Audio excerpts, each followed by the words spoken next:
Canyons do not forgive mistakes. Everyone who enters them knows this. The walls are steep, the trails are narrow, and one wrong step can mean a fall of hundreds of feet. But the cases we are about to examine are not about mistakes.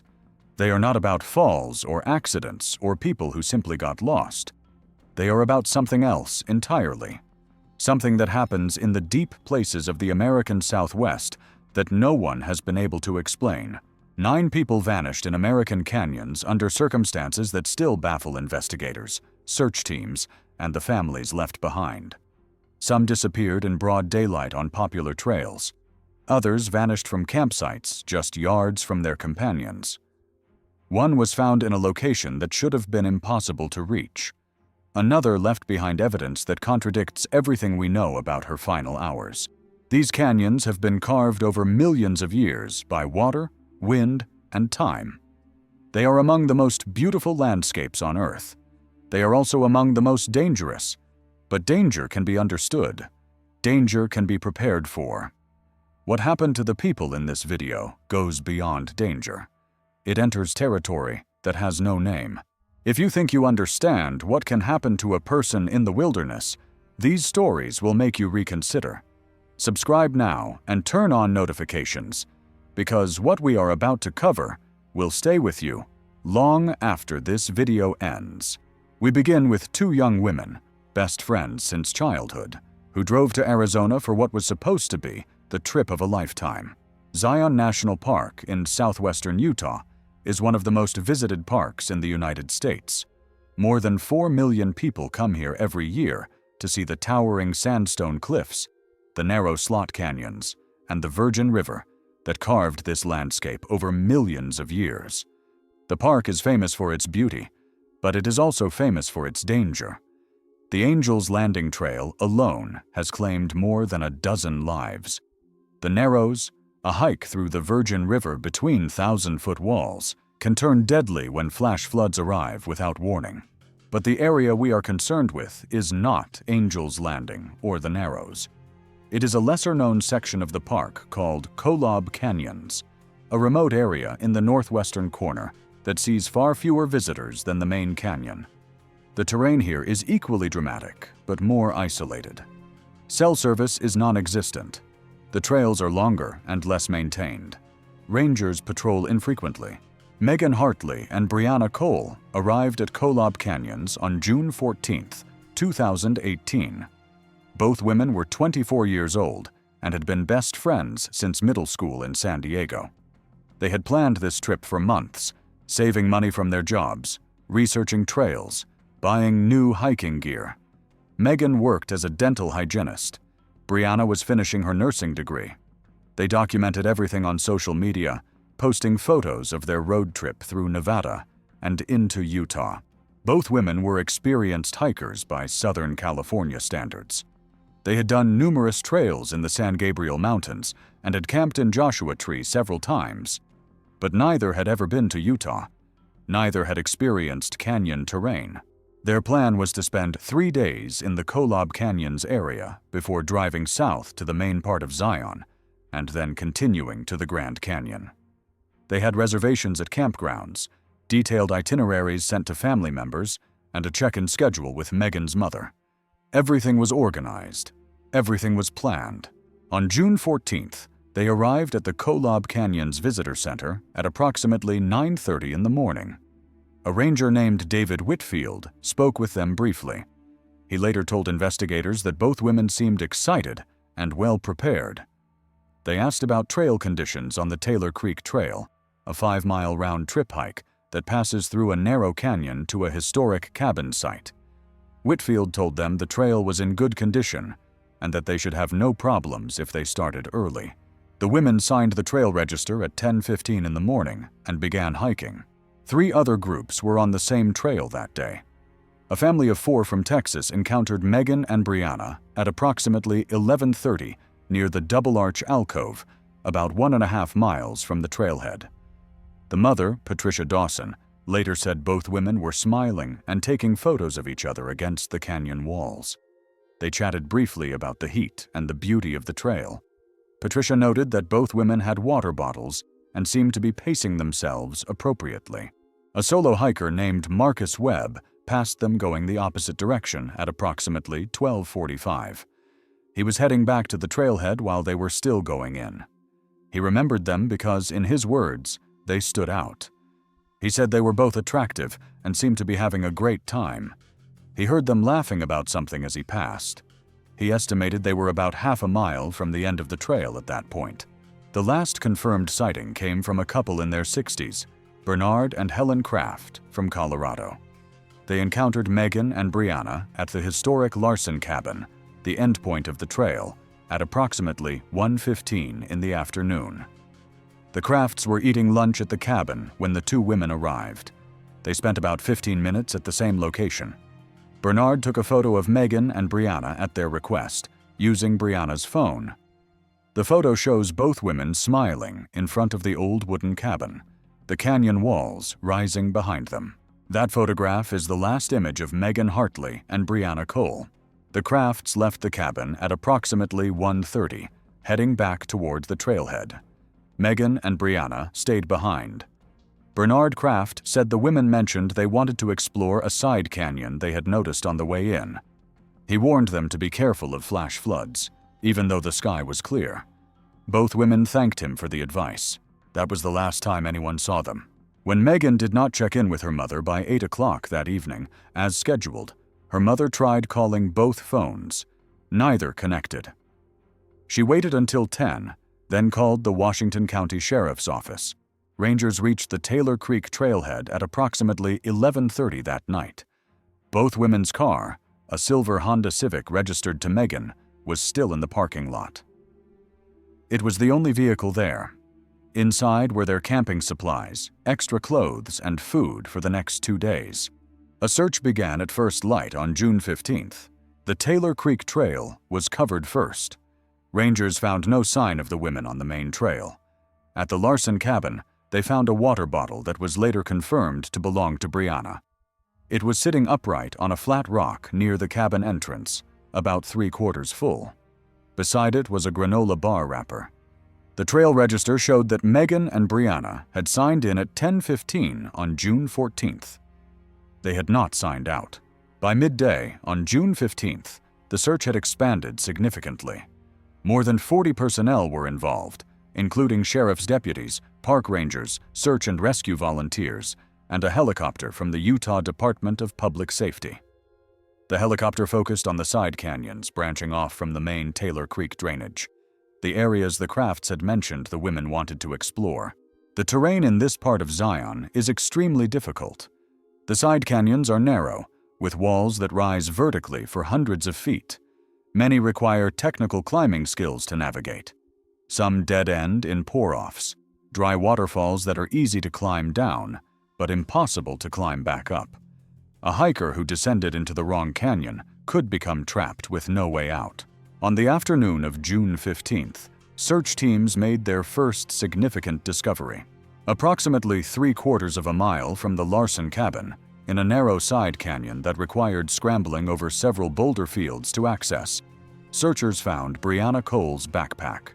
The backpack was sitting upright at the base of a sandstone wall, positioned as if someone had carefully set it down.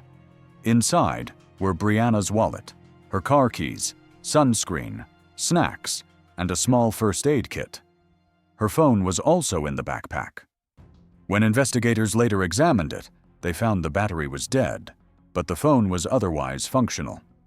The last photo taken on the phone was time-stamped at 1:17 in the afternoon on June 14th, 2 minutes after the Krafts had taken the picture of both women at the cabin. This photo showed only canyon walls. No people, no identifiable features, just red and orange sandstone rising toward a strip of blue sky. It appeared to have been taken looking straight up from inside a narrow slot canyon.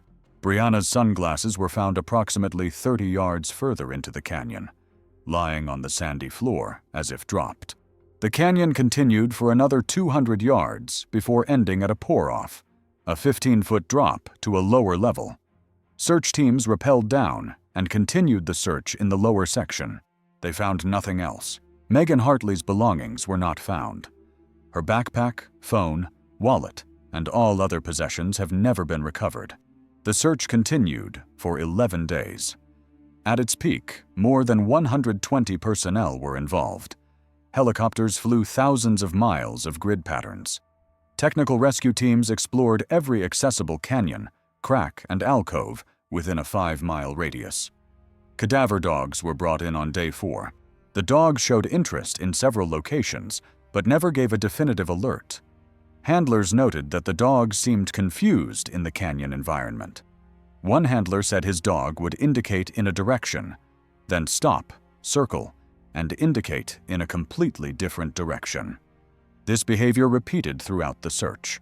On June 20th, 6 days after the women disappeared, a volunteer searcher made a discovery approximately 2 miles from where Briana's backpack had been found. It was a single hiking boot, size 7.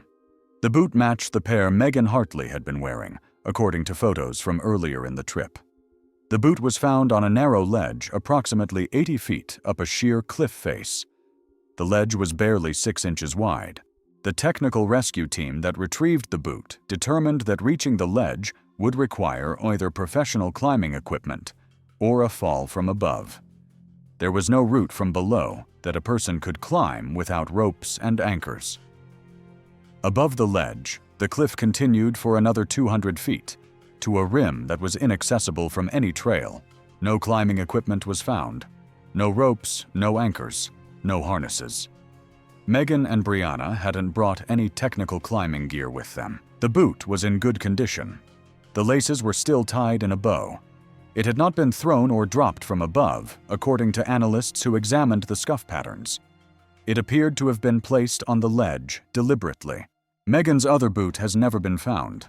On June 26th, the official search was suspended. Neither woman had been located. No bodies had been found. No further evidence had been discovered. The investigation considered multiple possibilities. The most common theory was that both women had attempted to explore a side canyon, become trapped by a pour-off or other obstacle, and succumbed to heat exposure. Temperatures in the canyons that week had reached 104 degrees. Without water, dehydration can become fatal within hours in that environment. But this theory has significant problems. First, the water bottle found at the Larson cabin was still 3/4 full. If the women had intended to explore further, why did Briana leave her water behind? Second, Briana's backpack contained more water and supplies. Why was it abandoned in the side canyon? Third, extensive searching of every accessible canyon in the area found no trace of either woman. The terrain is harsh, but not infinite.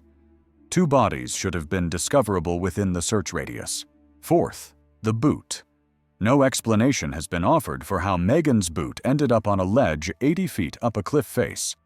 The physics of the situation are simple. Either someone placed it there, or Megan somehow reached that ledge. Both options raise more questions than they answer. Some investigators privately discuss the possibility of foul play. Perhaps someone else had been in the canyon that day. Perhaps the women had encountered a person who meant them harm, but no evidence supported this theory. No other vehicles were in the parking lot that day, except those belonging to the known hikers. No one reported seeing any suspicious individuals. The trail register showed only the groups that were later interviewed, and the remote, difficult terrain of the side canyons would be an unlikely choice for anyone planning to harm someone. There are far more accessible places for such crimes. A few family members have suggested over the years that the women might have wanted to disappear voluntarily. Perhaps they had planned this, staged their own vanishing for reasons no one knew. This theory does not hold up either. Both women had strong ties to their families. Megan was close to her mother and called her almost daily. Briana was 2 months away from graduating with her nursing degree, something she had worked toward for years. Neither woman had shown any signs of wanting to abandon her life. Neither had withdrawn money or made any preparations that would suggest a planned disappearance. The families have offered a combined reward of $50,000 for information leading to the discovery of Megan and Briana. So far, no credible tips have emerged. Megan's mother, Susan Hartley, has visited Zion National Park every year since 2018. She hikes the Taylor Creek Trail, sits at the Larson cabin, and waits. She does not know what she is waiting for. She says she just feels closer to her daughter there. When asked what she thinks happened, Susan does not offer theories. She only says that the Canyons took her daughter and her daughter's best friend, and the Canyons have not given them back. Maybe someday they will. Maybe they never will. She does not know. She keeps a copy of that last photograph on her phone, the one Bernard Kraft took of both women smiling at the cabin. She looks at it every day. She says their smiles look real. They look happy. They had no idea they had less than an hour left. Less than an hour. And then nothing. Two healthy, careful, prepared young women. Gone. A boot on a ledge that no one can reach. A backpack set down as if its owner planned to return. A photograph of empty canyon walls. And silence. Megan Hartley and Briana Cole have never been found. The case remains open. If you want to see more cases like this one, hit the like button and subscribe right now. We have more disappearances to cover, and each one raises questions that no one has been able to answer. The Grand Canyon is the most famous canyon in the world. More than 6 million people visit it every year. They stand at the rim, take photographs, and marvel at a chasm that is over a mile deep and up to 18 miles wide. Most of them never leave the developed areas. They look but do not enter. But thousands of people do go down into the canyon every year. They hike the maintained trails to the Colorado River at the bottom. They camp at Phantom Ranch, the only lodging below the rim. They challenge themselves against one of the most demanding landscapes in North America. The canyon claims lives every year. On average, about 12 people die there annually. Most deaths are from heat exhaustion, falls, or drowning in the river. These deaths are tragic but explicable. The canyon is dangerous, and sometimes people make fatal mistakes. The case we are about to examine is not like those deaths. Victor Amory was 51 years old when he entered the Grand Canyon on October 3, 2015. He was not a tourist taking photographs from the rim. He was one of the most experienced canyon hikers in Arizona. He had been descending into the Grand Canyon since 1989, had completed rim-to-rim crossings more than 30 times, and had hiked virtually every maintained trail in the park. In recent years, he had begun exploring the unmaintained routes, the ones that required route-finding skills and technical knowledge. Victor worked as a geological surveyor for a mining company based in Flagstaff. His job took him into remote desert terrain regularly, and he had developed an intimate understanding of the rock formations, weather patterns, and navigational challenges of the Southwest. Colleagues described him as meticulous and cautious. He never took unnecessary risks. He always filed detailed trip plans with multiple people. On October 3, 2015, Victor began a solo hike on the Tanner Trail, one of the more challenging unmaintained routes in the park. The trail descends approximately 4,700 feet over 9 miles, ending at the Colorado River. Victor planned to spend 2 nights at the river and return on the 3rd day. He carried enough food and water for 4 days, emergency supplies, a satellite messenger, and a detailed topographical map he had annotated himself over years of use. He had hiked the Tanner Trail at least a dozen times before. Victor signed in at the Lipan Point trailhead at 5:45 in the morning. The ranger on duty, a man named Carlos Mendez, recognized him from previous visits. They chatted briefly about conditions on the trail. Mendez noted that Victor seemed relaxed and confident, exactly as he always did. There was nothing unusual about the interaction. Victor's satellite messenger transmitted his first location ping at 6:30 in the morning, showing him approximately 1 mile down the trail. The device was set to automatically transmit his position every 30 minutes. The pings continued throughout the morning, tracking Victor's descent along the expected route. At 11:15, the ping showed him at the Tanner Rapids campsite at the bottom of the canyon, right on schedule. He had made excellent time. At 11:47, Victor sent a manual message through the satellite system to his girlfriend, Elena, in Flagstaff. The message read, "Made it down. Beautiful day. River is perfect. Will message tonight. That was the last communication from Victor Amory. The 11:47 message was followed by the scheduled noon ping, showing Victor still at the Tanner Rapids campsite. Then the pings stopped. The 12:30 ping never came. Neither did the 1 o'clock ping, nor any ping after that. Elena grew concerned by evening when Victor did not send his promised message. By the next morning, when no pings had been recorded for 18 hours, she contacted the National Park Service. Rangers reached the Tanner Rapids campsite on October 4th at approximately 3 o'clock in the afternoon. The descent had taken a rescue team nearly 9 hours. What they found was confusing. Victor's campsite was set up. His tent was pitched. His sleeping bag was unrolled inside. His food bag was hanging from a proper bear hang in a nearby tree. His stove, cookware, and water filtration system were arranged neatly near the tent. His backpack was there. His extra clothes were there. His detailed map, the one he had annotated over years, was sitting on top of his sleeping bag, folded open to show the Tanner Trail area. Victor himself was not there. Missing from the campsite were Victor's satellite messenger, his water bottle, his headlamp, and the boots he had been wearing. Everything else remained. The search began immediately. The Tanner Rapids area is at the bottom of the canyon, bordered by the Colorado River to the south and steep canyon walls to the north, east, and west. The terrain is extremely rugged. Loose rock, steep drop-offs, and deep side canyons make travel difficult, even for experienced hikers. Searchers focused first on the river. If Victor had fallen in, the current would have carried him downstream. Boats were deployed on October 5th to search the riverbanks for miles in both directions. No sign of Victor was found. The side canyons were searched next. Teams explored every drainage and wash within a 2-mile radius of the campsite. The terrain was so difficult that progress was measured in hundreds of yards per hour. Still nothing. The satellite messenger was a particular focus of attention. The device should have continued transmitting pings as long as it had battery power and a clear view of the sky. Something had stopped it from transmitting after the noon ping on October 3rd. Either the device had been turned off, had been damaged, or had been moved to a location where it could not reach satellites. On October 8th, 5 days after Victor's last message, a helicopter crew spotted something on a ledge approximately 2,000 feet above the river, on the eastern wall of the canyon. It was Victor's satellite messenger.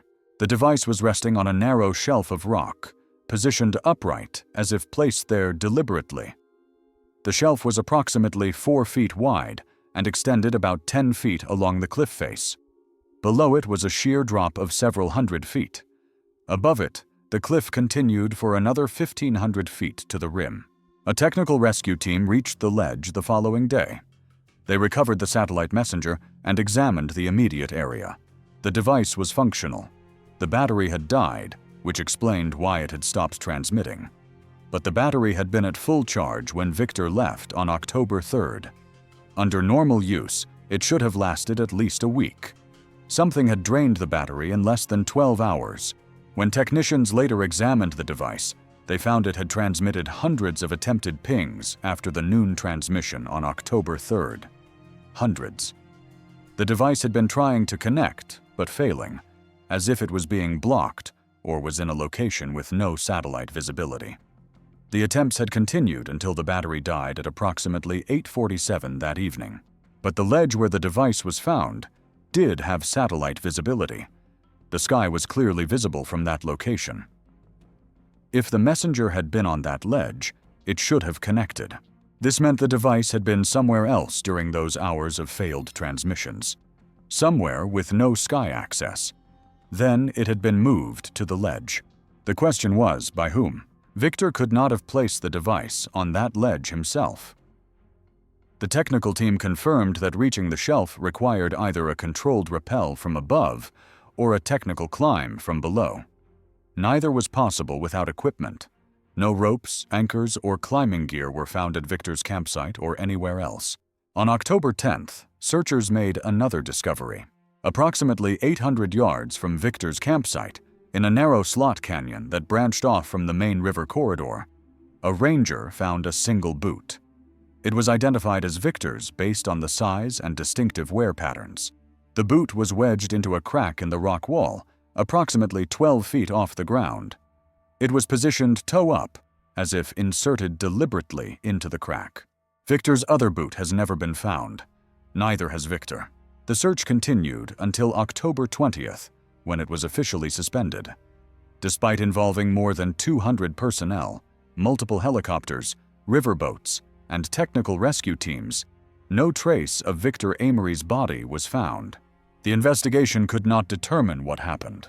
The simplest explanation was that Victor had suffered some kind of medical emergency, a heart attack or stroke, that caused him to behave erratically before dying. This might explain him leaving the campsite with only a few items. It might explain the strange location of the boot, but it does not explain the satellite messenger. It does not explain how the device got to a ledge 2,000 feet above the river when Victor had no climbing equipment. It does not explain the hours of failed transmission attempts, followed by the device appearing in a location with clear satellite access. Some investigators suggested Victor might have encountered another person at the campsite, someone who harmed him and then placed his equipment in strange locations to confuse searchers. But no evidence of another person was found. No other footprints, no signs of struggle, no indication that anyone else had been in the area. The campsite was orderly, not ransacked. Victor's valuables, including several $100s in cash, were untouched. A few people have suggested that Victor may have planned his own disappearance, staging an elaborate scene to make it appear something mysterious had happened. This theory is difficult to support. Victor had no apparent reason to disappear. He had a stable job, a loving relationship, and deep ties to his community. He had made plans for events months in the future, and the logistics of the theory do not work. How did he get his satellite messenger to a ledge 2,000 feet up without climbing equipment? Where did he go afterward? How has he avoided detection for years? Elena, Victor's girlfriend, has never accepted any of the explanations offered. She knew Victor better than anyone. She knew he would never have left his campsite without good reason. She knew he would never have turned off his satellite messenger.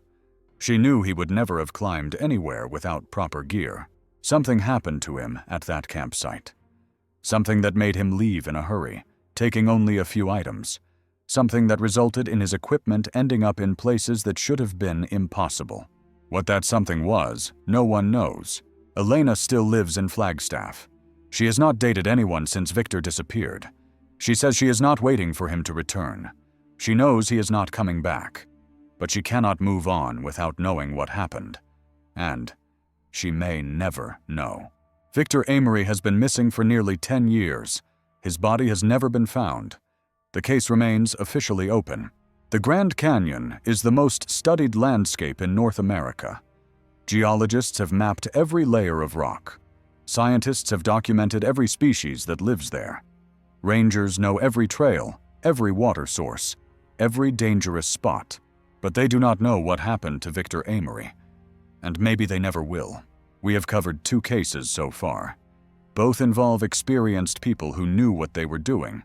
Both involve equipment found in impossible locations. Both remain unsolved. The next case we will examine adds a new element. Witnesses who saw the disappearance happen, or at least who saw something happen. What they describe does not match any known phenomenon. But first, drop a comment below with your thoughts on these cases. What do you think happened to Megan and Briana? How did Victor's satellite messenger end up on that ledge? We read every comment, and some of you have insights that genuinely help us understand these situations better. Part 2 is coming. You do not want to miss it. Big Bend National Park occupies over 800,000 acres of remote desert wilderness in southwest Texas, along the Mexican border. The park is named for the Big Bend in the Rio Grande, the river that forms the southern boundary. The landscape here is harsh and unforgiving. Summer temperatures regularly exceed 110 degrees. Water sources are scarce and unreliable. The nearest town with full services is over 100 miles away. But Big Bend also contains some of the most spectacular canyon scenery in the United States. The Rio Grande has carved 3 major canyons through the mountains: Santa Elena Canyon, Mariscal Canyon, and Boquillas Canyon. The walls of these canyons rise up to 1,500 feet above the river, creating narrow passages where the sun reaches the water for only a few hours each day. Most visitors to Big Bend never enter the canyons. They view them from overlooks or take short hikes to the canyon mouths. But a small number of people explore deeper, floating the river through the canyon passages or hiking the unmaintained routes along the rims. Eduardo Salinas was one of these people. Eduardo was 37 years old in March of 2020. He had grown up in the border town of Presidio, Texas, about 60 miles from Big Bend, and had been exploring the park since childhood. His father had worked for the Park Service as a maintenance supervisor for over 20 years, and Eduardo had spent countless weekends and summers in the backcountry. By 2020, Eduardo knew Big Bend as well as any ranger. He had floated all 3 major canyons multiple times. He had hiked routes that were not on any map. He had camped in places where few humans had ever spent the night. The desert was his second home. Eduardo worked as an electrician in Presidio, but spent most of his free time in the park. He was unmarried and lived alone. His closest relationships were with his sister, Rosa, and his father, Miguel, who had retired from the Park Service in 2018. On March 15, 2020, Eduardo entered Big Bend for a 4-day solo trip. He planned to hike the Outer Mountain Trail, a challenging unmaintained route that circles the Chisos Mountains, the volcanic range at the heart of the park. The route would take him through Pine Canyon, one of the few areas in the park with permanent water and forest cover. Eduardo filed a detailed backcountry permit at the Panther Junction Visitor Center. He listed his route, his campsite locations for each night, and his expected exit date of March 19th. The ranger who processed his permit, a woman named Jennifer Okonkwo, noted that Eduardo seemed completely at ease. He joked with her about how the park was empty compared to summer. She wished him a good trip. Eduardo began hiking from the Chisos Basin trailhead at 7:15 in the morning on March 15th.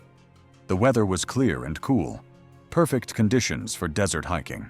He carried a satellite messenger, similar to the device Victor Amory had used. He had promised his sister Rosa that he would send a check-in message every evening. The first message came at 6:47 on the evening of March 15th. Day 1 done. Camped at Boot Canyon. Saw a mountain lion today. Keeping my distance. All good. The second message came at 7:12 on the evening of March 16th. Day 2 done. Made it to Pine Canyon. This place is incredible. Water flowing strong. We'll explore tomorrow before heading out. There was no third message. When Eduardo did not check in on the evening of March 17th, Rosa was immediately concerned. Her brother was fanatically reliable about communication. He knew how much she worried when he was in the backcountry. He would not miss a check-in without reason. Rosa waited until the morning of March 18th, then called the park. Rangers reached the Pine Canyon area on the afternoon of March 18th. The terrain is remote and difficult to access, requiring a full day of hiking from the nearest trailhead. They found Eduardo's campsite without difficulty. His tent was pitched in a clearing near the seasonal creek that runs through the canyon. His sleeping bag was inside, along with his extra clothes and food supplies. His backpack was leaning against a boulder near the tent. His cooking equipment was arranged neatly nearby. Eduardo was not there. His satellite messenger was found inside the tent, placed on top of his sleeping bag. The device was turned off. Eduardo had turned it off himself, apparently. The last recorded position was the camp location, time-stamped at 7:14 on the evening of March 16th, 2 minutes after he had sent his message to Rosa. After that, no transmissions. The device had been manually powered down. Why would Eduardo turn off his satellite messenger in the middle of a backcountry trip? Missing from the campsite were Eduardo's water bottle, his headlamp, and a small pair of binoculars he always carried. His boots were also gone. Everything else remained. The search that followed covered Pine Canyon and all surrounding terrain. The canyon is narrow and deep, with walls rising over 1,000 feet on both sides. A seasonal waterfall at the head of the canyon creates a natural barrier, beyond which travel becomes extremely difficult. Below the campsite, the canyon opens gradually into the desert foothills. Searchers checked every possible route out of the canyon. They found no tracks, no equipment, no sign that Eduardo had left the area on foot. On March 20th, a search team exploring the upper reaches of the canyon found something unusual. The seasonal waterfall at the head of Pine Canyon drops approximately 200 feet into a plunge pool. The walls on either side of the falls are sheer and unclimbable without technical equipment. Above the falls, the canyon continues as a narrow slot for several hundred yards before opening onto the plateau above. No maintained trail leads to the area above the falls. Reaching it requires either technical climbing or a long approach from the opposite side of the mountain range. At the top of the falls, on a flat rock overlooking the drop, searchers found Eduardo's binoculars. The binoculars were positioned upright, lenses facing out toward the canyon below, as if someone had set them down while taking in the view. The area showed no evidence of how the binoculars had gotten there. No climbing equipment was found, no anchors or rope marks on the rock, no sign that anyone had approached from the long route around the mountain. Eduardo was an experienced hiker, but not a technical climber. He did not own climbing equipment and had never expressed interest in learning. The idea that he free climbed a 200-foot cliff, alone at night or in the early morning, contradicts everything known about his skills and his cautious approach to the backcountry. 3 days later, another discovery added to the confusion. A park volunteer conducting a routine patrol of a road on the opposite side of the Chisos Mountains, more than 15 miles from Pine Canyon, found a single hiking boot by the roadside. The boot was identified as Eduardo's based on size and wear patterns. The boot was lying in the middle of the unpaved road, as if dropped there. There were no footprints around it, no vehicle tracks that did not belong to regular patrol vehicles. The area had been driven through by rangers the previous day. The boot had not been there. Eduardo's other boot has never been found. Neither has Eduardo. The search continued until March 29th. Despite involving more than 60 personnel, tracking dogs, helicopters, and coordination with Mexican authorities in case Eduardo had somehow crossed the river, no trace of him was found. His father Miguel joined the search, hiking terrain he had patrolled for 20 years. He found nothing. He told reporters later that the desert had taken his son, and the desert doesn't give back what it takes. The investigation examined several possibilities. One theory suggested Eduardo had decided to explore above the waterfall and had fallen during an attempted climb. His body might be hidden in the rocks at the base of the falls, concealed by the spray and the difficult terrain. But searchers examined the base of the falls thoroughly.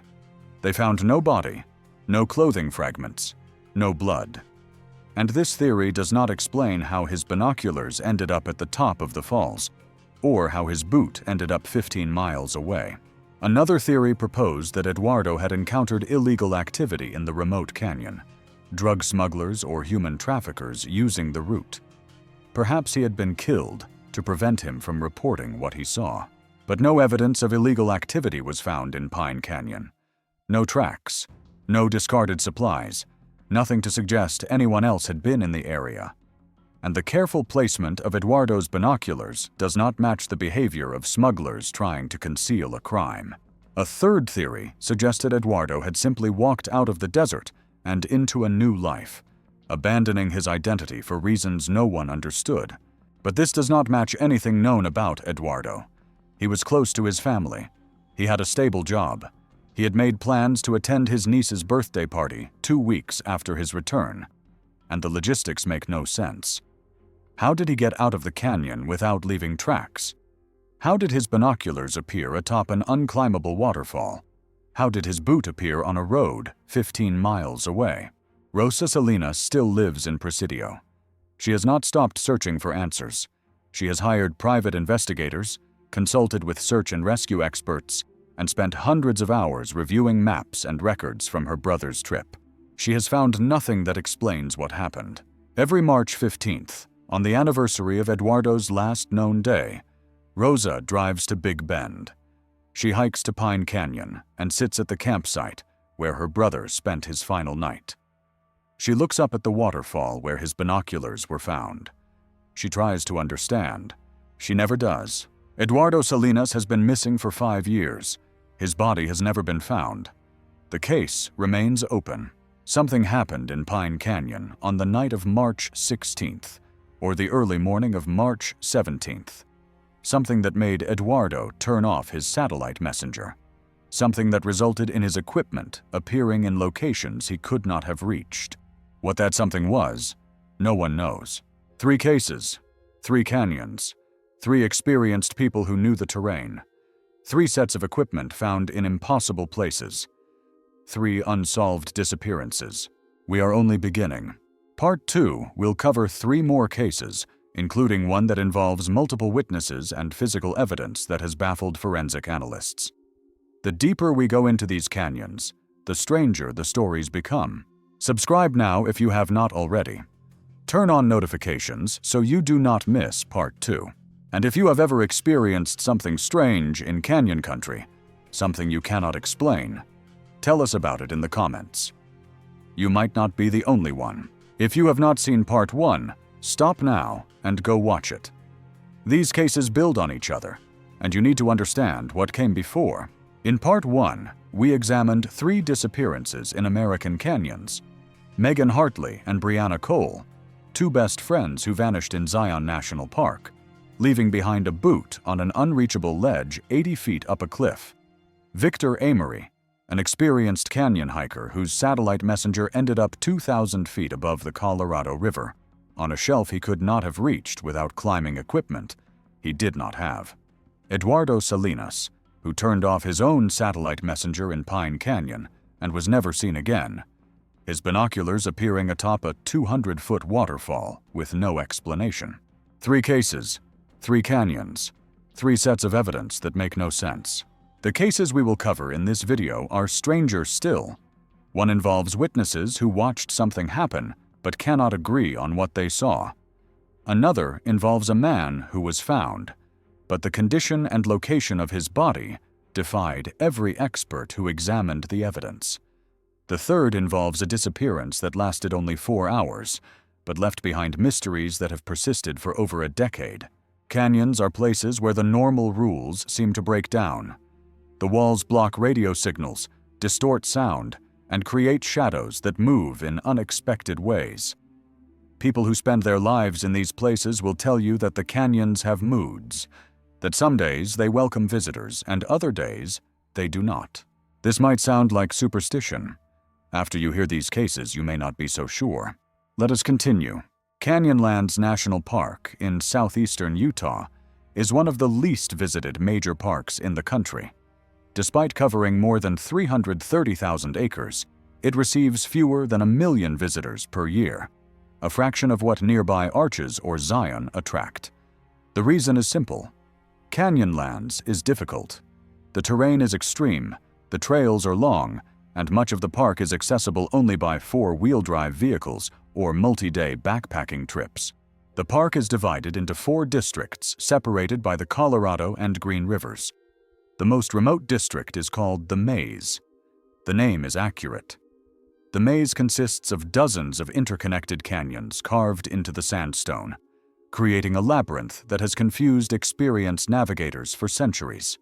Before GPS, getting lost in the maze was almost a certainty for first-time visitors. Even with GPS, people still get disoriented. The National Park Service recommends that only experienced canyon hikers attempt the maze, and only with proper preparation, permits, and equipment. Most people follow this advice. The maze sees only a few thousand visitors per year. Daniel Brower was one of those visitors in September of 2012. Daniel was 43 years old and worked as a civil engineer in Salt Lake City. He had been hiking the canyon country of Utah for over 15 years and had visited every major park in the region multiple times. The maze was the last district of Canyonlands he had not explored, and he had been planning the trip for months. Daniel was methodical in his preparation. He had studied topographical maps until he could visualize the terrain with his eyes closed. He had read every trip report he could find online. He had spoken with rangers about current conditions. He had packed and repacked his gear multiple times, trimming weight while ensuring he had everything he needed. On September 10th, 2012, Daniel drove his pickup truck to the Hans Flat Ranger Station, the entry point for the Maze District. He filed a backcountry permit for a 5-day trip, listing his intended route and campsite locations. The ranger who processed his permit, a seasonal employee named Catherine Weiss, later said Daniel seemed extremely well prepared, more prepared than most visitors she encountered. Daniel began his hike on September 11th at approximately 6 in the morning. He planned to descend into the maze via the Flint Trail, one of the primary access routes, and spend 4 nights exploring the inner canyons before hiking out on September 15th. He carried a GPS unit, a satellite messenger, a detailed topographical map, and all standard backcountry equipment. He had arranged to check in with his wife, Denise, every evening via satellite message. The first 3 days proceeded without incident. Daniel sent cheerful messages each evening, reporting his progress and describing the incredible scenery. His GPS tracks, which were later downloaded from his device, showed him following his planned route precisely. He was exactly where he was supposed to be. On the evening of September 13th, Daniel sent his 4th message. Day 3 done. Camped at harvest scene. Saw the pictographs today. Incredible. Feeling strong. 2 more days. The harvest scene is a famous panel of ancient rock art located in a remote part of the maze. Reaching it requires navigating through several branching canyons, and many hikers never find it despite trying. Daniel had found it on his first attempt, a testament to his preparation. On September 14th, Daniel was supposed to send his 5th message in the evening. It never came. Denise Brower waited until midnight, then began calling the park. By morning, rangers were preparing a search. The search for Daniel Brower was complicated by the terrain. The maze is extraordinarily difficult to search. The canyon walls block helicopter access to most areas. The branching passages create thousands of potential routes. Ground teams can cover only a few miles per day in the rough terrain. On September 16th, 2 days after Daniel's last message, a search team reached his campsite at the harvest scene. The site was undisturbed. His tent was pitched. His sleeping bag was inside. His food and cooking equipment were properly stored. But something was different from the previous cases we have examined. Daniel's GPS unit was still at the camp, turned on and functioning. It had continued recording his position every 10 minutes since he had set it down. The data showed the device had not moved from the campsite since the evening of September 13th. Daniel's satellite messenger was also at the camp, still powered on. It showed one unsent message in the outbox, time-stamped at 9:47 on the morning of September 14th. The message read, "Something wrong with the canyon. Walls look different. Think I'm going to head back early." The message had never been sent. The device had been connected to satellites, had battery power, but the send button had apparently never been pressed. Or something had prevented the transmission. Daniel himself was gone. His boots were missing. His water bottle was missing. His headlamp was missing. Everything else remained. The search focused on the canyons surrounding the harvest scene campsite. The terrain is complex, with multiple branching passages that lead deeper into the maze. Some of these passages dead-end at pour-offs or impassable obstacles. Others loop back on themselves. A few lead eventually to other parts of the park. On September 18th, 4 days after Daniel's last confirmed activity, a search team made a discovery that changed the nature of the investigation. Approximately 2 miles from the harvest scene, in a narrow side canyon that required scrambling over several dry waterfalls to access, they found Daniel Brower. He was alive. Daniel was sitting with his back against the canyon wall, his legs extended in front of him. He was conscious but unresponsive. His eyes were open, tracking movement, but he did not react to voices or touch. He did not respond to his own name. He was severely dehydrated, but had no visible injuries. His boots were on his feet. His headlamp was around his neck. His water bottle, empty, was beside him. The rescue team administered IV fluids and prepared him for evacuation. A helicopter was called in to extract him from a clearing approximately half a mile away. The terrain was so difficult that moving Daniel to the extraction point took more than 3 hours. Daniel was airlifted to a hospital in Moab and later transferred to Salt Lake City. He survived. But what he told investigators in the days and weeks that followed raised more questions than it answered. Daniel's first clear memory after leaving the harvest scene campsite was waking up in the hospital. He had no memory of the morning of September 14th. He had no memory of writing the unsent satellite message about the canyon walls looking different. He had no memory of walking to the side canyon where he was found. He had no memory of anything. The last thing he remembered was going to sleep on the night of September 13th. After sending his message about seeing the pictographs, he had lost more than 4 days. Medical examination found no explanation for his condition. He had not suffered a stroke or seizure. There was no evidence of head trauma. Toxicology screens were negative. Neurological tests showed no abnormalities. Physically, aside from severe dehydration, he was healthy. Psychologically, the picture was more complicated. Daniel exhibited symptoms consistent with extreme psychological trauma, but he could not identify the source of the trauma. He experienced recurring nightmares about narrow spaces and walls that moved, but he could not describe them in more detail. He developed a severe phobia of enclosed spaces that made it difficult for him to enter buildings or vehicles. He never hiked again. The investigation focused on reconstructing what Daniel had done during his missing 4 days. His GPS unit provided no answers. It had remained at the campsite. But Daniel had clearly left the camp, walked approximately 2 miles through extremely difficult terrain, and ended up in a side canyon that was not on his planned route. Trackers examined the route between the campsite and where Daniel was found. They identified what appeared to be his boot prints on several sections of slick rock and sandy wash bottoms. The tracks suggested he had walked the entire distance under his own power, not running or stumbling, but walking steadily. But the tracks also showed something strange.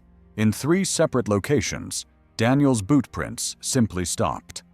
They would proceed normally along the canyon floor, then end abruptly.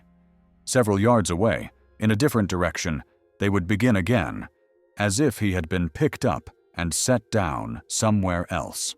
The trackers could not explain this. They considered the possibility that Daniel had climbed the canyon walls and traversed along ledges before descending again, but no evidence supported this. The walls in those sections were vertical and unclimbable. There was no logical way to get from where the tracks ended to where they resumed. The unsent satellite message remained the most puzzling element. Something wrong with the canyon. Walls look different. Think I'm going to head back early. Daniel wrote those words. The timestamp proves it, but he has no memory of writing them. He does not know what he meant by walls look different. He cannot explain why he did not press send. When investigators showed him the message, he became visibly agitated. He said the words felt familiar, but wrong, like a dream he could not quite remember. He asked them not to show it to him again. Daniel and Denise Brower still live in Salt Lake City. Daniel works from home now, a job that does not require him to enter an office building. He has not returned to Canyon Country. He will not discuss what happened. Denise has spoken to researchers a few times over the years. She says her husband is not the same person who entered the maze in September 2012. Something happened to him out there, something that took part of him away. She does not know what it was. Neither does he. His memories of those 4 days have never returned. The unsent message remains unexplained. The boot prints that stopped and started remain unexplained. Whatever made Daniel Brower write that the canyon walls looked different remains unexplained. He is alive, but in some ways, the Daniel who entered the maze never came out. If you are finding these stories as unsettling as we think you are, take a moment to subscribe and turn on notifications. We have more cases to cover, and they only get stranger. Black Canyon of the Gunnison National Park in western Colorado contains one of the most dramatic gorges in North America. The canyon is approximately 48 miles long, but the deepest and most spectacular section, where the walls drop more than 2,000 feet to the Gunnison River below, is protected within the park. The canyon is called black because its steep walls receive very little direct sunlight. In places, the gorge is so narrow and deep that the bottom sees only 33 minutes of sunlight per day. The darkness, combined with the sheer cliff faces and the roar of the river far below, creates an atmosphere unlike anywhere else in the American West. Most visitors to Black Canyon stay on the rim. They drive the scenic road, stop at overlooks, and peer down into the abyss. A few take the steep hiking trails that descend partway into the canyon. Fewer still attempt the inner canyon routes, unmarked paths that require technical climbing skills and special permits. Robert Kernney was one of the rare individuals who had explored the inner canyon extensively. Robert was 56 years old in August of 2017. He had been a professor of geology at Western Colorado University for over 20 years and had made Black Canyon the focus of his research. He had published dozens of papers on the rock formations, the river dynamics, and the geological history of the gorge. He knew the canyon, quite literally, better than anyone alive. Robert had made more than 200 descents into the inner canyon over the course of his career. He had established several of the routes that other climbers now use. He had named geological features that appear on official maps. Rangers consulted him when they needed expert knowledge about the canyon's terrain. On August 19, 2017, Robert entered the inner canyon alone to collect rock samples from a formation near the river. It was a route he had done many times.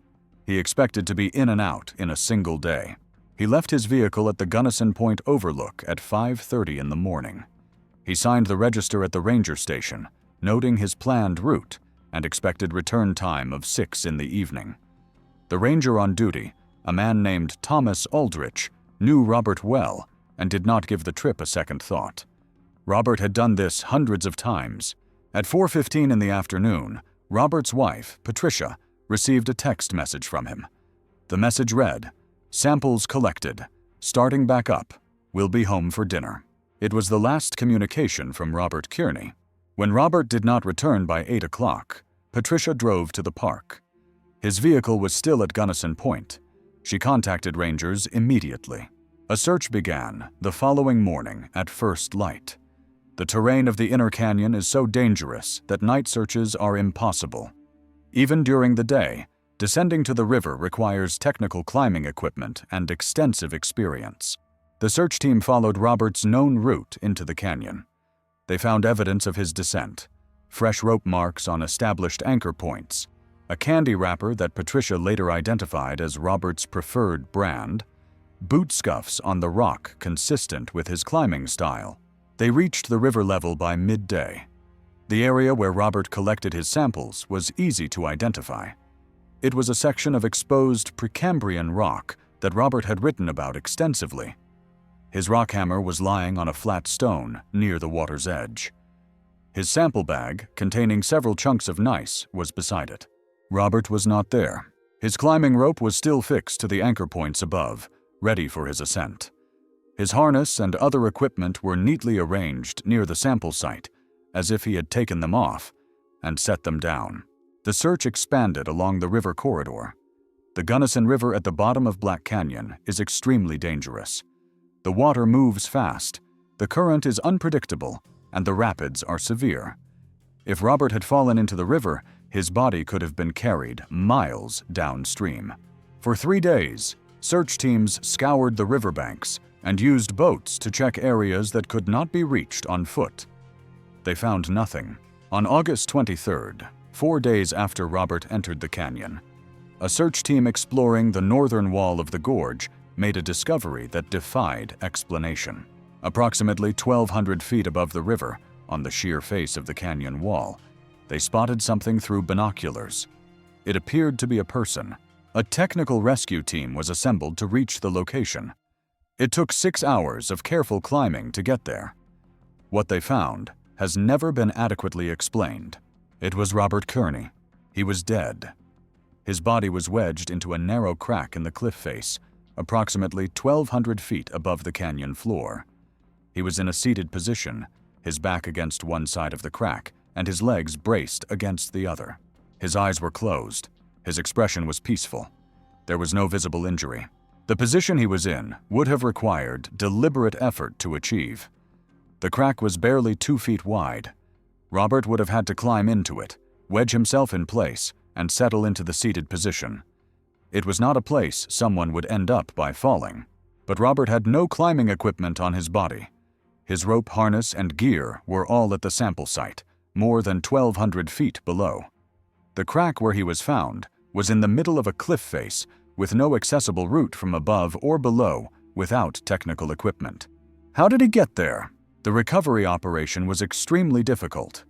It took 2 days to safely extract Robert's body from the cliff. The technical team that performed the recovery included some of the most experienced climbers in Colorado. All of them later said they had no idea how Robert had reached that location. The crack where Robert was found was not on any known climbing route.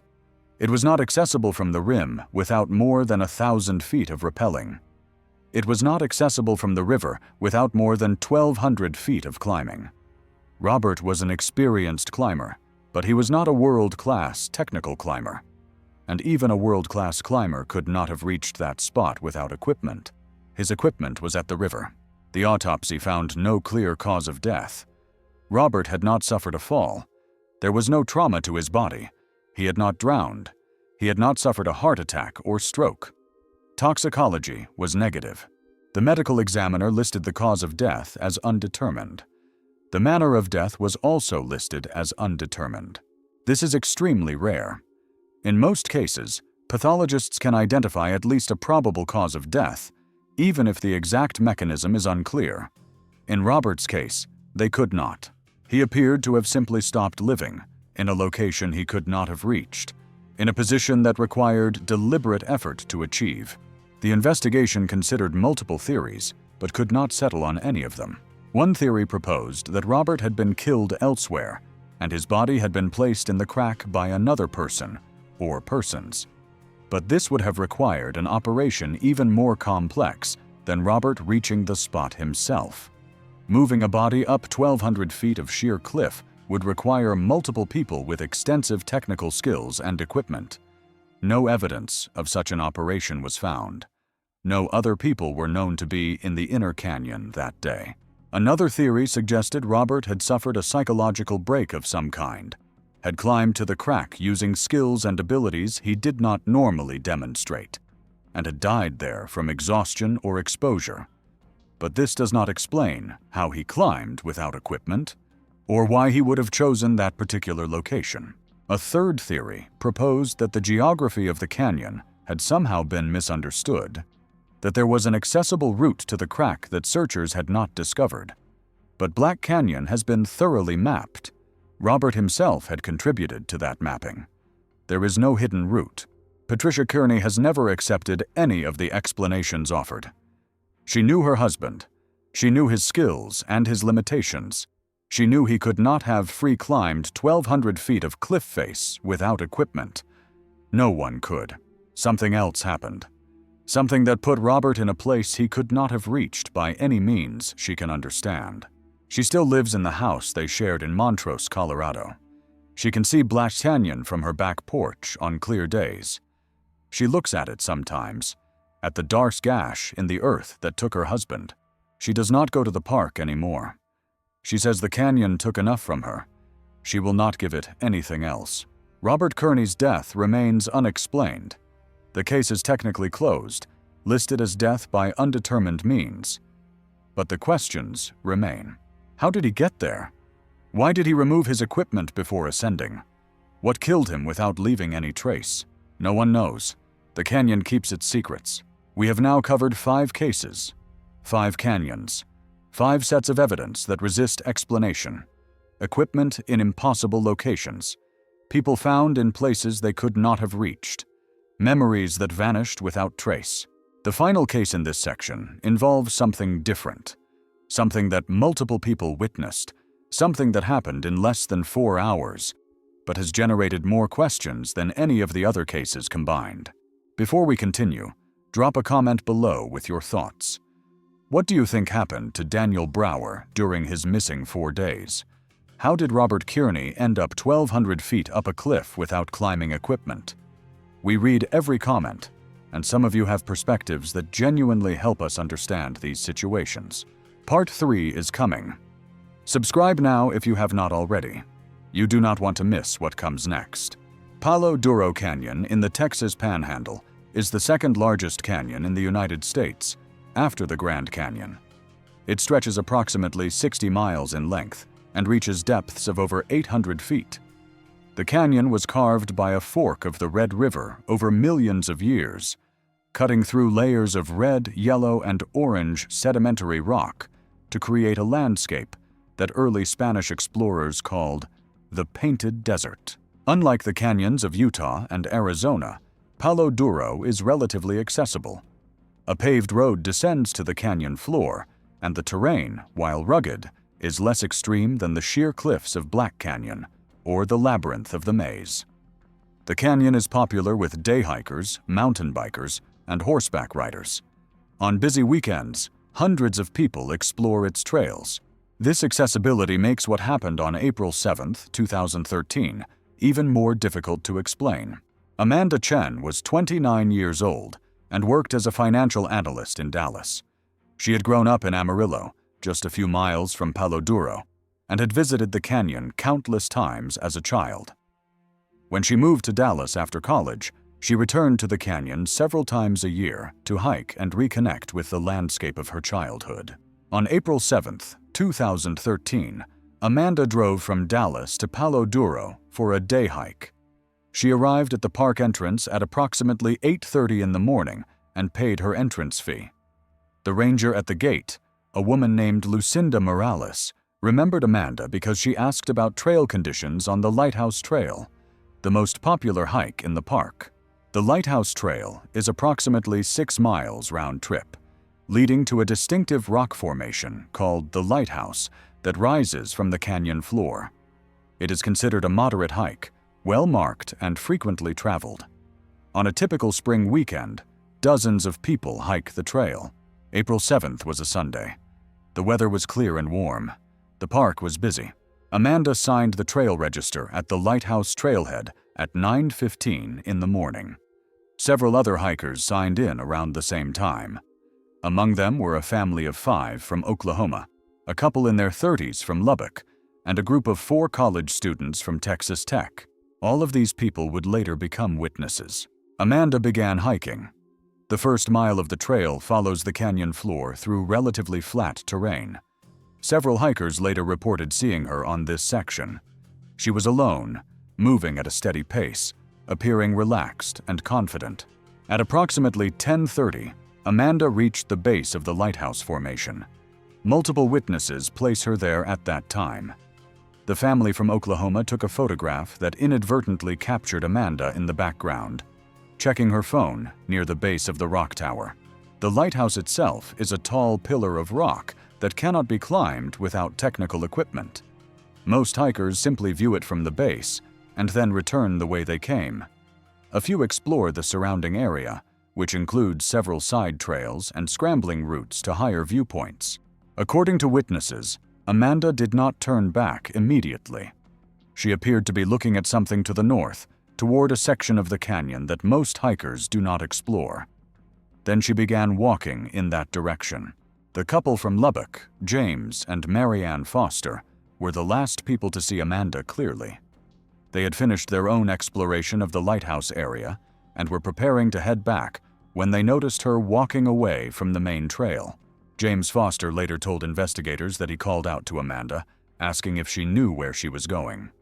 She turned, smiled, and waved. Then she continued walking and disappeared around a rock outcropping. That was at approximately 10:45 in the morning. At 2:30 in the afternoon, another group of hikers found Amanda's backpack. It was sitting in the middle of a dry wash approximately half a mile north of the lighthouse, in an area that sees few visitors. The backpack was upright, zipped closed, positioned as if carefully set down. Inside were Amanda's car keys, wallet, phone, water bottles, and snacks. Everything she had brought with her. The hikers who found the backpack, 3 college students from Midland, immediately recognized that something was wrong. They searched the surrounding area, calling out, and found nothing. They carried the backpack back to the trailhead and reported it to rangers. A search began within the hour. The area where the backpack was found is not large. It is bounded by canyon walls on 3 sides and opens to the south toward the lighthouse and the main trail. The terrain is rough, but not impassable. A person walking at a normal pace could cover the entire area in 30 minutes. Rangers and volunteers searched until dark. They found no trace of Amanda Chen. The search resumed at first light on April 8th and continued for 6 days. At its peak, more than 200 people were involved, including rangers, sheriff's deputies, search and rescue volunteers, and members of Amanda's family who had driven from Dallas and Amarillo. Dogs were brought in. They tracked Amanda's scent from the trailhead to the lighthouse, to the location where her backpack was found. At that point, according to handlers, the dogs exhibited unusual behavior. The lead dog, a bloodhound named Duke, who had worked dozens of search operations, circled the backpack location several times. Then he sat down and refused to continue. His handler tried to encourage him to track further, but Duke would not move. He began whining softly and looking upward, toward the rim of the canyon several hundred feet above. A second dog showed similar behavior. She tracked to the backpack location, circled, and stopped. She also oriented upward toward the canyon rim. The handlers had never seen this behavior before. Dogs do not typically indicate a vertical direction. They follow scent on the ground or in the air close to ground level. Whatever they were detecting, it was not following normal patterns. Searchers examined the canyon walls surrounding the area. They were steep, but not completely vertical. An experienced climber might be able to ascend them, though it would be dangerous and difficult. Amanda was not an experienced climber. She had no climbing equipment with her. Rangers did examine the rim above the search area, on the theory that Amanda might have somehow climbed out. They found no evidence of her passage, no footprints, no disturbed vegetation, nothing. They also found no evidence that she had fallen from the rim, no body at the base of the cliffs, no clothing or equipment caught on rocks during a descent. Amanda Chen had simply vanished. In an area half a mile wide, bounded by canyon walls, on a busy day with hundreds of people in the park, a young woman had disappeared without a trace. The investigation examined her life in detail, looking for any indication that she might have planned to disappear. They found nothing. Amanda had a stable job, a serious boyfriend in Dallas, and close relationships with her family. She had made dinner reservations for that evening at a restaurant in Amarillo, planning to eat with her parents before driving back to Dallas. She had work meetings scheduled for Monday morning. She had given no indication to anyone that she was unhappy or planning to leave her life. Her phone records showed nothing unusual. Her financial records showed nothing unusual. Her social media showed nothing unusual. She was by all accounts a normal, happy young woman who had gone for a day hike in a place she knew well. The witnesses were interviewed repeatedly. All of them described the same thing. Amanda walking toward the northern section of the canyon, turning to smile and wave at the Fosters, then disappearing around the rock outcropping. James Foster was asked many times if he had noticed anything else, anyone following Amanda, any indication that she was afraid or concerned. He said no, every time. She looked happy. She looked like someone enjoying a day in the canyon. There was nothing wrong, except that she never came back. The timeline adds to the mystery. Amanda was last seen at 10:45 in the morning. Her backpack was found at 2:30 in the afternoon by hikers who had been in the area since approximately 1 o'clock. They had not seen anyone. They had not heard anything.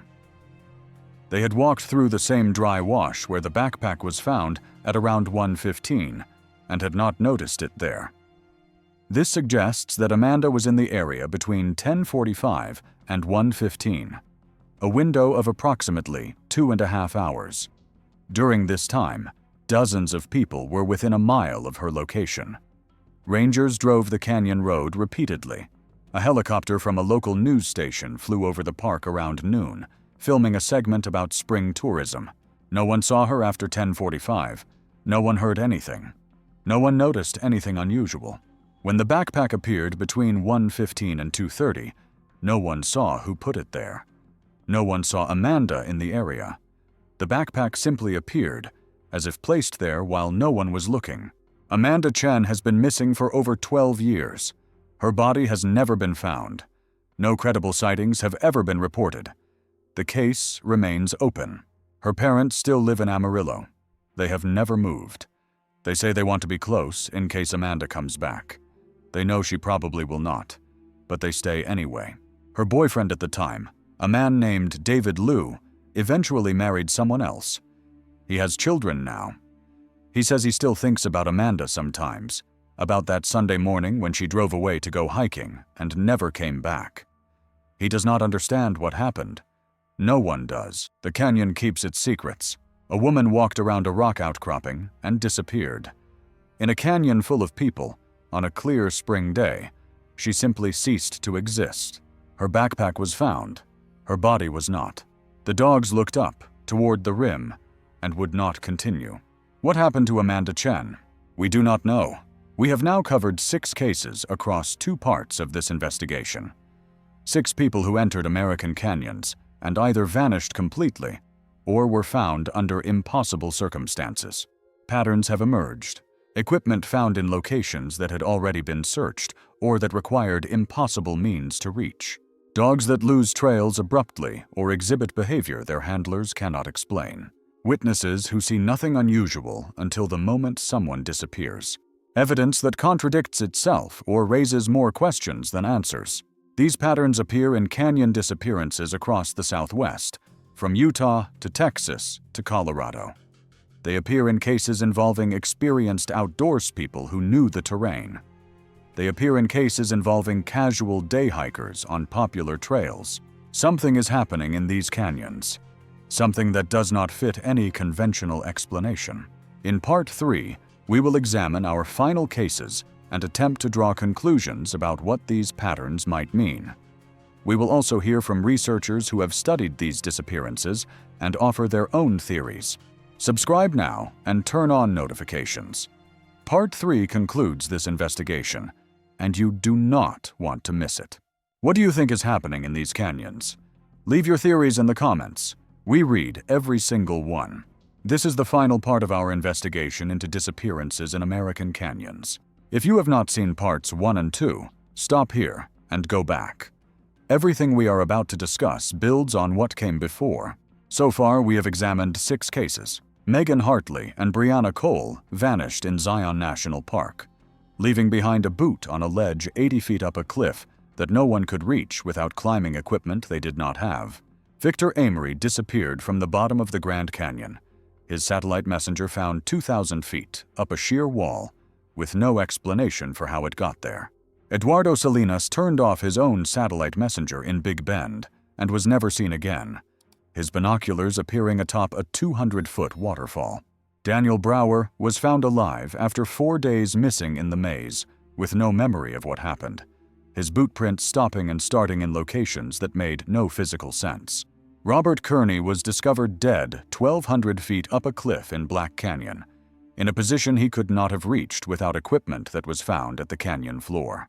Amanda Chen walked around a rock outcropping in Palo Duro Canyon on a busy day with hundreds of people nearby and simply ceased to exist. 6 cases, 6 canyons, 6 sets of evidence that defy explanation. We have 2 more cases to examine. Then we will attempt to make sense of what these disappearances might have in common, if they have anything in common at all. The final cases are, in some ways, the strangest of all. One involves a man who was warned not to go into the canyon by people who knew it best. The other involves a disappearance that lasted only minutes, but has haunted witnesses for nearly 20 years. Let us continue. Capitol Reef National Park in south-central Utah is one of the least-known parks in the state. It receives a fraction of the visitors that go to Zion or Arches. The park protects a 100-mile-long wrinkle in the Earth's crust called the Water Pocket Fold, a geological formation where layers of rock have been tilted, eroded, and carved into a maze of canyons, arches, and natural bridges. The terrain in Capitol Reef is deceptive. From the main road, the landscape appears accessible, even gentle. But step off the pavement and the difficulty increases rapidly. The canyons are narrow and deep. The rock is often loose and crumbling. Flash floods can appear with almost no warning, even when the sky overhead is clear. Local ranchers have worked this land for generations. They know the canyons in ways that park rangers and tourists do not. They know which passages flood and which stay dry. They know where the water sources are and where a person can become hopelessly lost. They know the canyons have moods. When Russell Tate told ranchers in the town of Torrey that he planned to explore the remote southern canyons of Capitol Reef in October of 2014, several of them advised him not to go. Russell was 48 years old and worked as a wildlife photographer based in Bozeman, Montana. He had built a successful career photographing animals in wilderness settings, and his work had appeared in National Geographic, Smithsonian, and dozens of other publications. He was an experienced outdoorsman who had worked in remote locations across North America, but he had never been to Capitol Reef. Russell arrived in Torrey on October 5, 2014. He spent 2 days in town, gathering supplies and talking to locals about the best locations for photographing bighorn sheep, which he had been commissioned to photograph for a conservation organization. Several ranchers mentioned the southern canyons as good habitat for sheep, but warned Russell about the area. One rancher, a man named Dale Henry, whose family had worked the land for 4 generations, later told investigators that he had specifically advised Russell not to camp in a canyon called Sheets Gulch. When asked why, Dale said he did not have a specific reason. He said his grandfather had told him to stay out of Sheets Gulch, and his grandfather's father had said the same. It was not a place people went. The sheep were there, but the sheep could be photographed elsewhere. Russell apparently did not take the advice seriously. His permit application listed Sheets Gulch as his intended campsite for the nights of October 8th and 9th. On October 7th, Russell drove his rental SUV to the end of Nodum Road, a rough dirt track that runs along the eastern boundary of the park. He parked at a primitive camping area and set out on foot into the southern canyons. He carried extensive photography equipment, camping gear, food and water for 5 days, a GPS unit, and a satellite phone. He had arranged to call his wife, Catherine, every evening at 7 o'clock. The first call came on schedule on October 7th. Russell reported that he had made good progress and was camped at the mouth of a canyon about 3 miles from his vehicle. He had seen sheep tracks and was optimistic about finding animals the next day. The second call came on October 8th. Russell was excited. He had spent the day photographing a small herd of bighorn sheep and had gotten several excellent shots. He was now camped in Sheets Gulch, about 6 miles from his vehicle. He mentioned that the canyon was beautiful, but had an odd feeling to it. When Catherine asked what he meant, he said he could not explain it. Just a feeling. The third call was scheduled for October 9th at 7 o'clock in the evening. It never came. Catherine waited until midnight, then began making calls. By morning, a search was being organized. The search for Russell Tate was complicated by the remote location and difficult terrain. The southern canyons of Capitol Reef are among the least accessible areas in any Utah national park. There are no maintained trails. The canyon walls are often unstable. Flash flood debris makes passage difficult. A ground team reached Russell's last known position in Sheets Gulch on October 11th, 2 days after his last communication. They found his campsite. The tent was still standing. His sleeping bag was inside. His cooking equipment was arranged nearby. His extensive photography gear, worth tens of thousands of dollars, was carefully organized in waterproof cases. Russell was not there. His boots were found inside the tent, placed neatly beside his sleeping bag. His socks were tucked into the boots. This detail would become significant. Russell's GPS unit was found on a flat rock near the tent, turned on and functioning. The track log showed his movements from October 7th through the evening of October 9th. The final recorded position was the campsite, time-stamped at 6:43 on the evening of October 9th, 17 minutes before his scheduled call to Catherine. After 6:43, no movement was recorded. Russell had apparently set down the GPS and never picked it up again. His satellite phone was not at the campsite. Neither were the clothes he had been wearing. His camera, with photographs of bighorn sheep still on the memory card, remained in its case. The search expanded over the following days.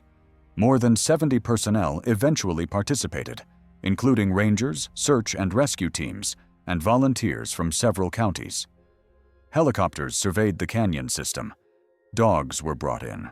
The dogs tracked Russell's scent from the campsite into the narrow upper reaches of Sheets Gulch. The canyon becomes increasingly constricted as it goes deeper, the walls rising higher and closer together until only a thin strip of sky is visible above. Approximately half a mile into this narrow section, the dogs stopped. The lead handler, a woman named Patricia Sandoval, who had worked searches in Utah for over 15 years, later described the dogs' behavior as unlike anything she had seen. Both dogs tracked confidently into the narrow canyon, then stopped at the same spot. They circled, whined, and refused to continue. When Patricia tried to encourage them forward, both dogs sat down and looked up at her. She said they seemed frightened, not confused, not distracted. Frightened. She continued into the narrow section on foot, leaving the dogs behind. About 200 yards further, the canyon became impassable, narrowing to a slot less than a foot wide. No human could have continued beyond that point. There was no sign of Russell, no tracks, no equipment, no indication that anyone had ever been there. The search continued for 12 days. Every accessible canyon, wash, and drainage within 10 miles of the campsite was checked. The dogs were brought back 3 more times. Each time, they stopped at the same location in Sheets Gulch and refused to continue. On October 21st, the search was suspended. On October 24th, 3 days after the official search ended, a local rancher named Jared Henry, nephew of Dale Henry, who had warned Russell about Sheets Gulch, was checking on cattle in a remote section of his family's grazing allotment. The allotment borders Capitol Reef on the east, about 8 miles from Sheets Gulch as the crow flies, but much further by any ground route. In a narrow drainage that cuts through his family's property, Jared found Russell Tate's satellite phone. The phone was sitting on a boulder, positioned upright as if placed there carefully. It was undamaged. When investigators later examined it, they found the battery was dead, but the phone was otherwise functional. The call log showed one attempted outgoing call at 7:14 on the evening of October 9th, 14 minutes after Russell's scheduled check-in time. The call had not connected. The location where the phone was found was more than 8 miles from Russell's campsite. The terrain between the 2 points is extremely difficult, involving multiple canyon crossings, cliff bands, and stretches of trackless slick rock. Even an experienced hiker moving fast would need most of a day to cover the distance. According to Russell's GPS, he was still at his campsite at 6:43. According to his phone, he was trying to make a call at 7:14 from a location 8 miles away. 31 minutes, 8 miles of the most difficult terrain in Utah. No one has explained how that is possible. Russell Tate's body has never been found. His clothing has never been recovered. His satellite phone remains the last physical trace of him. Jared Henry, the rancher who found the phone, has said he was not surprised it turned up on his family's land. He said the stories his grandfather told about Sheets Gulch involved people going in and coming out somewhere else entirely, if they came out at all. He said his family had known for generations not to go into certain canyons. They never talked about why. They just did not go. Catherine Tate still lives in Bozeman. She has Russell's photography equipment, the cameras and lenses he left behind in Sheets Gulch. She has never sold any of it. She says she keeps expecting him to come back for it, even though she knows he never will. She has spoken to Dale Henry, the rancher who warned Russell about the canyon. She asked him why he had tried to stop her husband from going there. Dale told her what he told everyone. He did not know why. His family had always known not to go to Sheets Gulch. It was just something they knew. Catherine asked if he thought she would ever find out what happened to Russell. Dale said no. He said the canyon took him, and the canyon does not give explanations. Russell Tate has been missing for over 10 years. His case remains open. A satellite phone found 8 miles from where a man was standing 31 minutes earlier. A canyon that local families have avoided for generations without knowing why. Dogs that stop at the same spot and refuse to continue. What happened in Sheets Gulch on the night of October 9th, 2014? We do not know. Maybe we never will. We have one final case to examine. It is different from the others in a crucial way.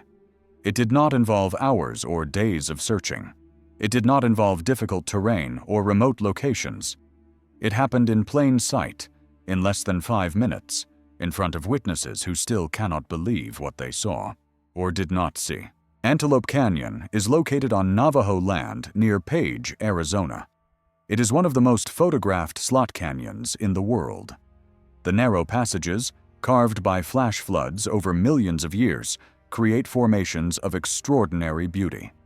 Light beams penetrate from above, illuminating the curved sandstone walls in shades of orange, red, and purple. Unlike the remote canyons we have discussed, Antelope Canyon is heavily visited. Tens of thousands of tourists pass through each year, all of them accompanied by Navajo guides. No one enters the canyon without a guide. No one is left alone. The tours are carefully managed to ensure safety. On March 18, 2006, a tour group of 11 people entered Upper Antelope Canyon for a standard photography tour. The guide was a young Navajo man named Leonard Begay, who had been leading tours for 3 years. The group consisted of tourists from several countries, including a family of 4 from Germany, a couple from Japan, 2 women from California, and a solo traveler from Canada named Mitchell Ross. Mitchell was 34 years old and worked as a software developer in Vancouver. He was an amateur photographer who had traveled to Arizona specifically to photograph Antelope Canyon. He had been looking forward to the trip for months. The tour began at approximately 11:15 in the morning.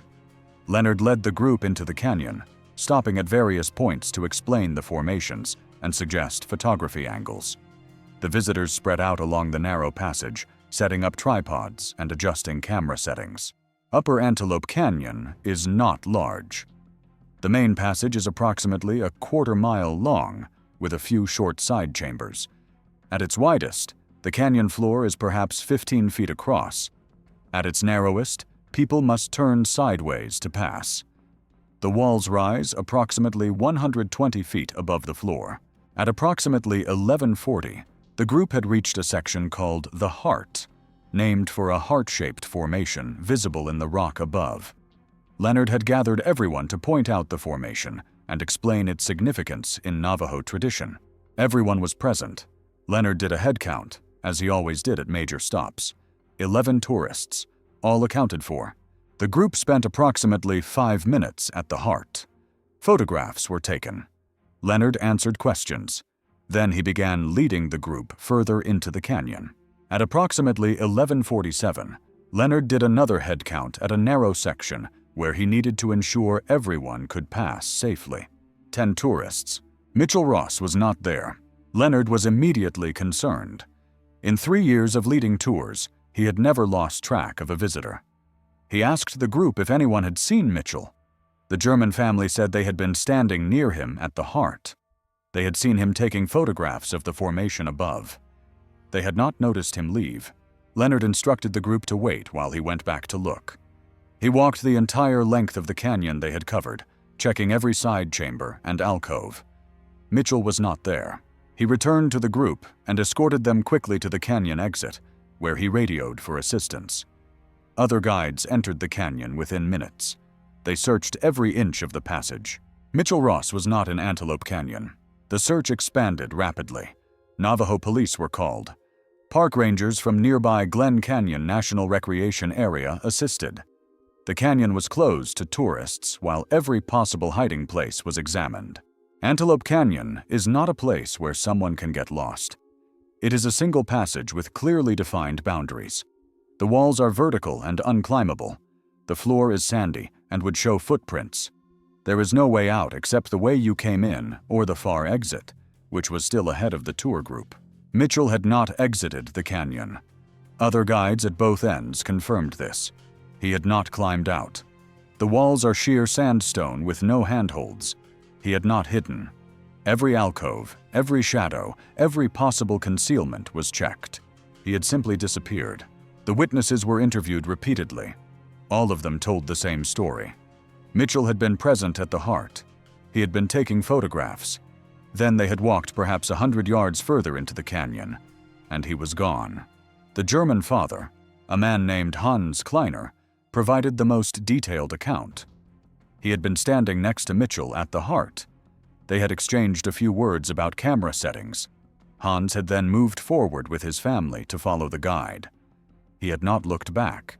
When asked if he had heard anything unusual, Hans said no. When asked if he had noticed anything strange about Mitchell's behavior, Hans said no. Mitchell had seemed completely normal, a fellow photographer enjoying the canyon.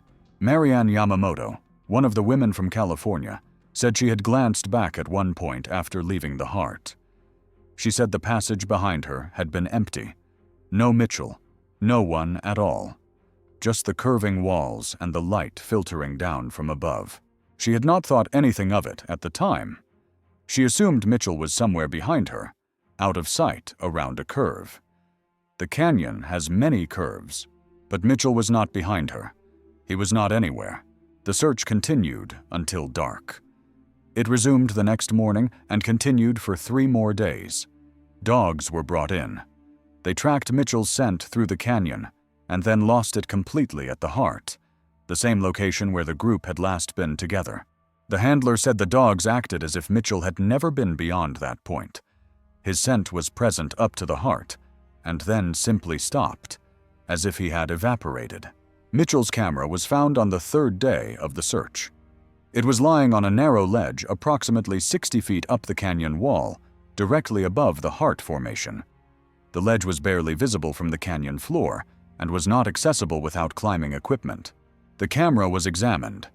The memory card contained photographs Mitchell had taken throughout the tour, ending with several shots of the heart formation from directly below.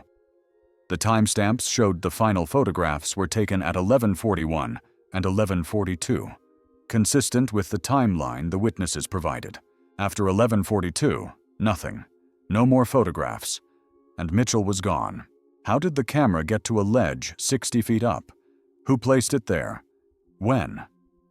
The canyon had been occupied by the tour group until 11:47, and then immediately by searchers.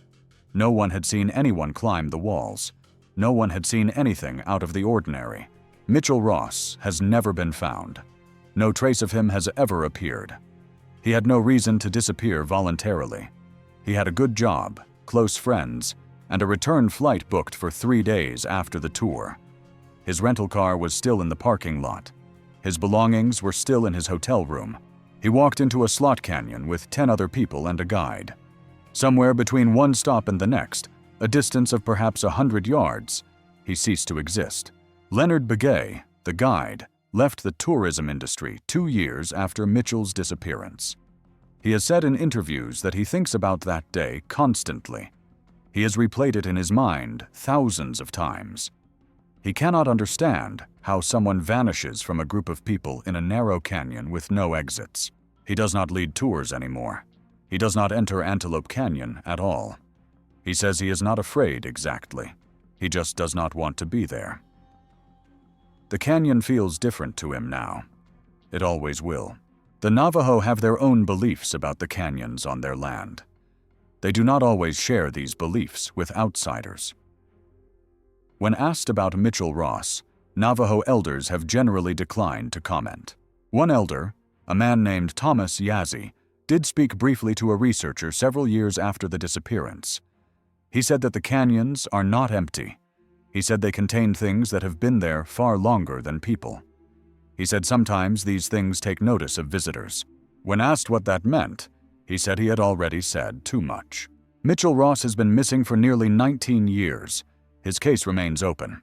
A man disappeared from the middle of a tour group in a canyon with no exits. His camera was found 60 feet up a wall that no one could climb.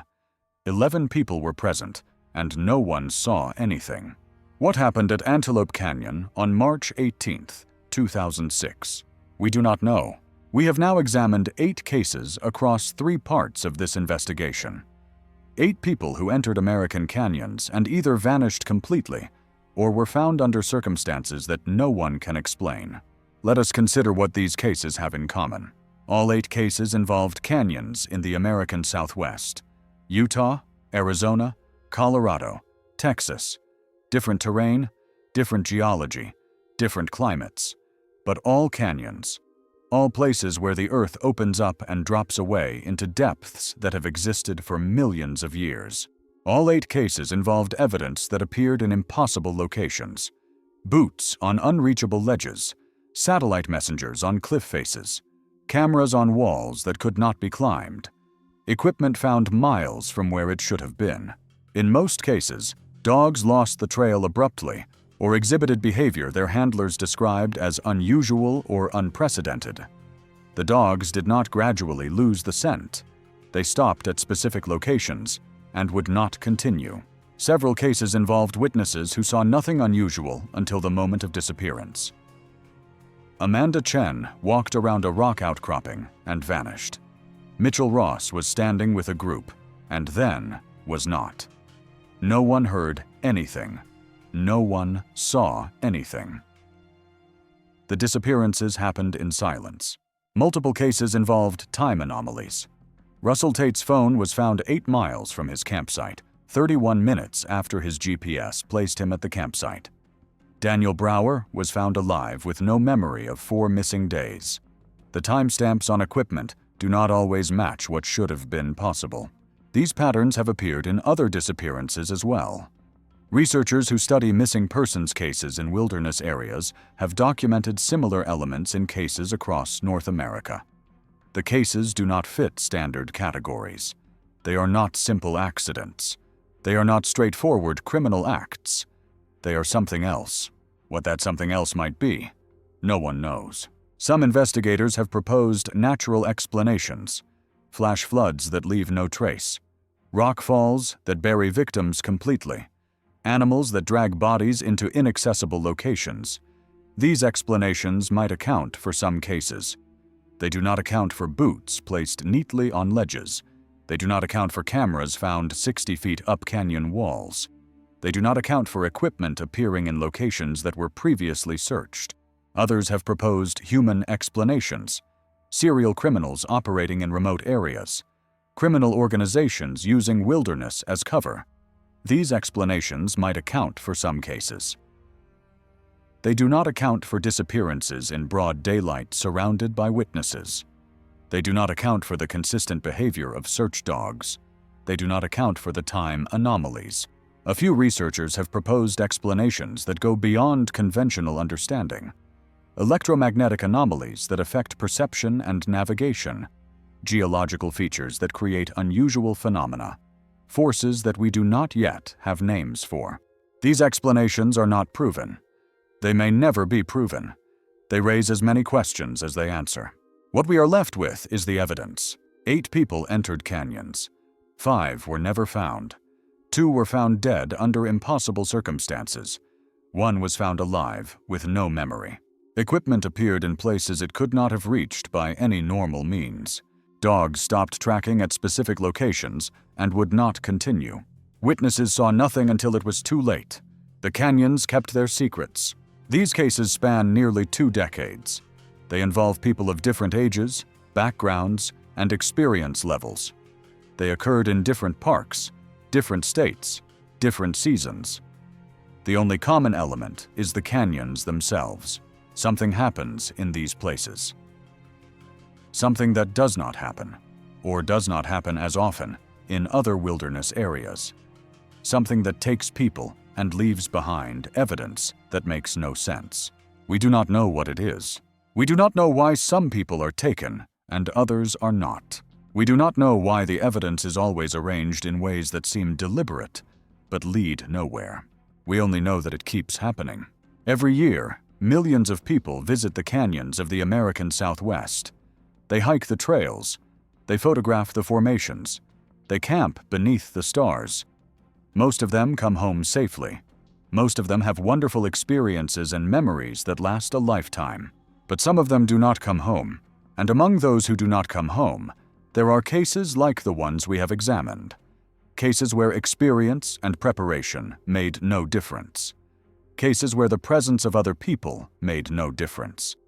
Cases where everything that should have kept someone safe failed to do so. The families of the missing still wait for answers. The cases remain officially open. The canyons remain, as they have for millions of years, vast and beautiful and indifferent to human concerns.